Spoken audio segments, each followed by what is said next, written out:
what happened was that people got a little pink slip. Usually at night somebody rang a bell and your pink slip said you are to be in 3 days in the assembly point so and so, and you are allowed to take 25 kilos or whatever kilos it was, I think 25 or 50, maybe 50.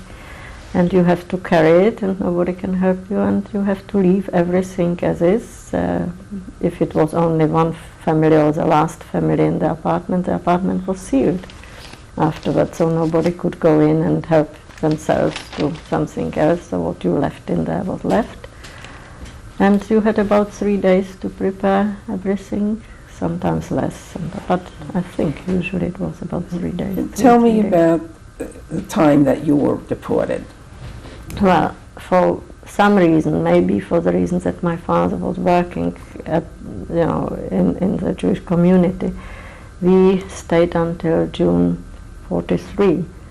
And the same thing happened. We sort of were prepared in that we knew by then that what we need approximately to take, but it wasn't easy to choose what you don't know where you are going. We knew we are going to Theresienstadt, that we knew. Well, let's talk a bit about Theresienstadt. Yeah. When was Theresienstadt established? Theresienstadt was established in 1940, I think. Was it 40 or 41? 41, must have been 41. What were you told about Theresienstadt by the Germans? What did you know about it? We didn't know anything. All we knew is that before the war it was a garrison town with population about 5,000 to 7,000 people, and mainly soldiers. There were barracks, and it was a normal population, but I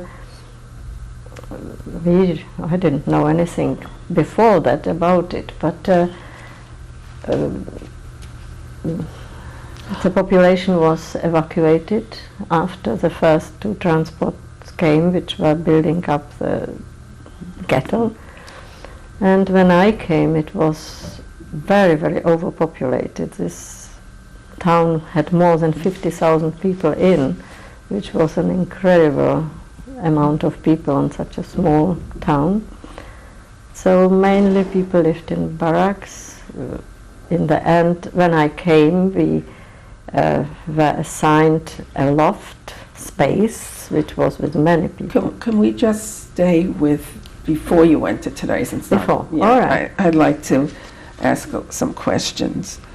You said that the camp was established. Who established the camp? Who? Well, the Germans. The Germans established it knowing it will be a transit camp.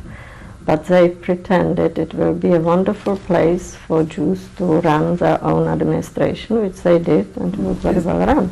Is that what they told you about it, Theresienstadt? Well, I don't think nobody told anybody anything. They did it, and I don't think it was the only thing that by time I went, there were many transports from Prague which didn't go to Theresienstadt, which went straight to Poland to various places, and nobody knew for sure where you are going. But many people went to Theresienstadt, and I think we hoped that it will be Theresienstadt and not Poland. You mentioned that you were deported to Theresienstadt on June 5th, 1943. That's right. How were you notified of your deportation date? Well, everybody was notified in the same way. You got a, I think, pink slip saying you are to report at this assembly place, and I think 2 or 3 days. And you are on a transport which was called DE, and my number was, I know it, but I don't know it at the moment. Well, so transport was DE. I was assigned a number next to my parents, and we had to get together the things we wanted to take, which wasn't easy. What did you take? Well, you took good shoes, and you got some warm clothing. You got some favorite things which you wanted, and it was sort of mainly some food, because we knew the food will be very, and it was all prepared, and some bedding, which was important to have, because you knew nothing is really supplied there. Whatever you have, you have. So, what happened to your home, your apartment? it was sealed after we left. I don't know.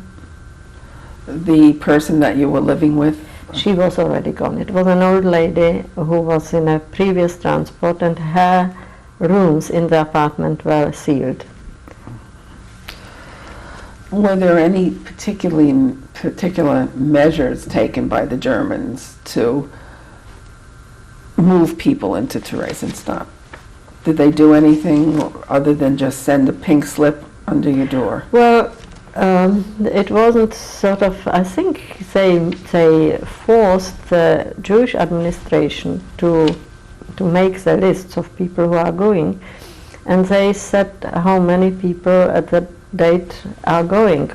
Whether they must have known where they are sending this transport, because a lot of people did go to various Polish parts. So they must have, have it prearranged how they want to do it. They must have known when they wanted all Jewish population gone from Prague to a certain date, I suppose. How old were you when you were deported? 43. I was born 26. 17. Who in your family went with you? My father and my mother. Anybody else in your family that? No, most of the family was gone already. Mm-hmm. You said that people were assembled for deportation. Yes. Where were they assembled? That was in a big place which was used as a fair, not a funny fair, but for showing goods.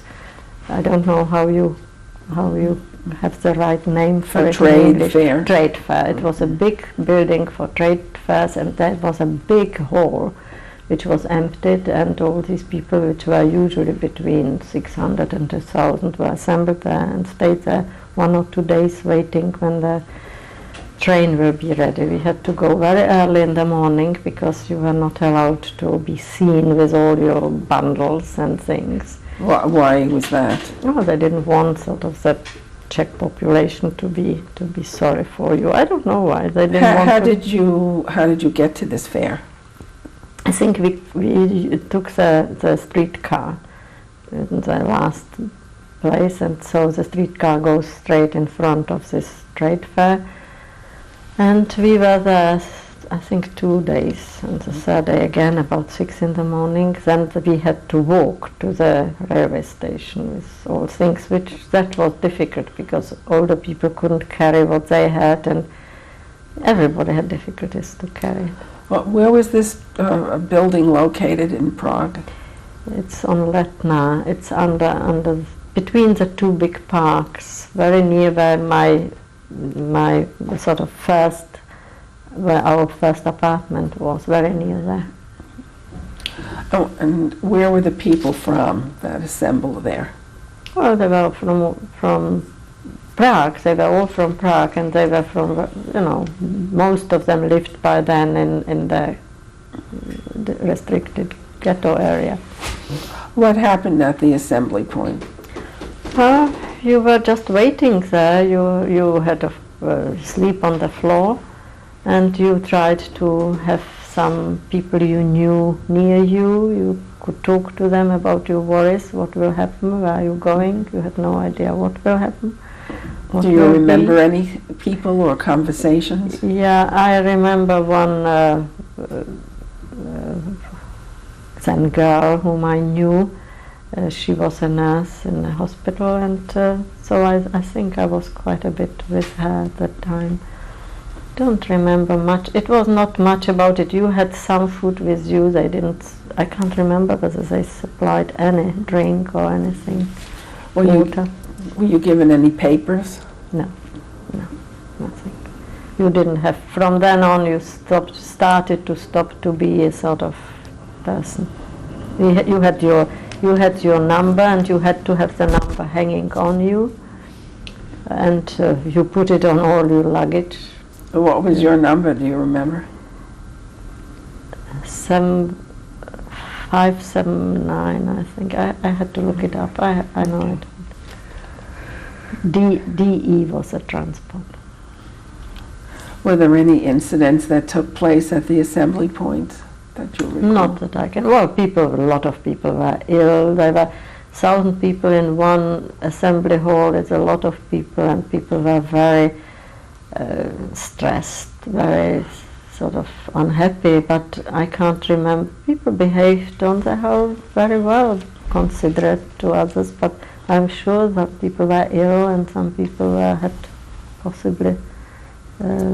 People had diseases, and it wasn't. But I can't remember any special incident. And how long were you at the assembly hall? About 2 or 3 days. And who supervised the process there? I really can't remember. I don't think it was very much supervised. You were there. You were not allowed to go out. I don't remember what the facilities of toilets were or anything. I don't remember that. And I don't think it was any great supervision. Were there guards there or SS? No. The whole thing was administered by Jews, really, but once you were there, they locked you in and they didn't have to do anything, just waiting when you are ready to. When they were ready to take us. The assembly and transports were supervised by Jews? They must have been. I don't think it was.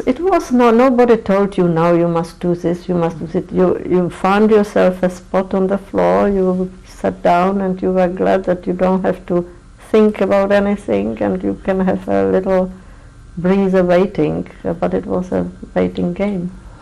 And when you left the assembly points, where did you go? Well, then one morning, they very early in the morning said, get your stuff, and we were marched in a column to the railway station.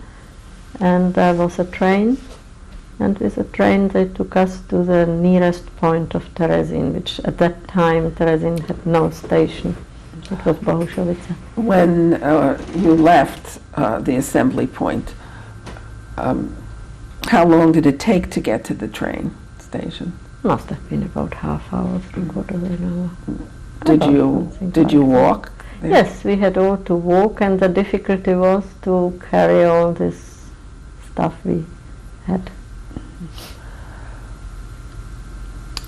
When you got to the trains and got on them, did anything happen in the trains? Not to my knowledge. No, I can't even remember how the train, how we were together with whom or what.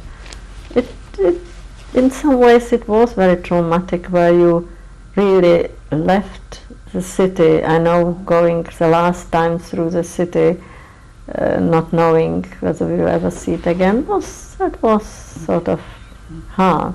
Do you remember and my that? father was very upset and saying, this is the last time we go through the streets. And so I really don't know what the train was like. It's not very far. The Teresin is 60 miles from Prague or something like that, so it wasn't a long journey to get there. What were the trains like?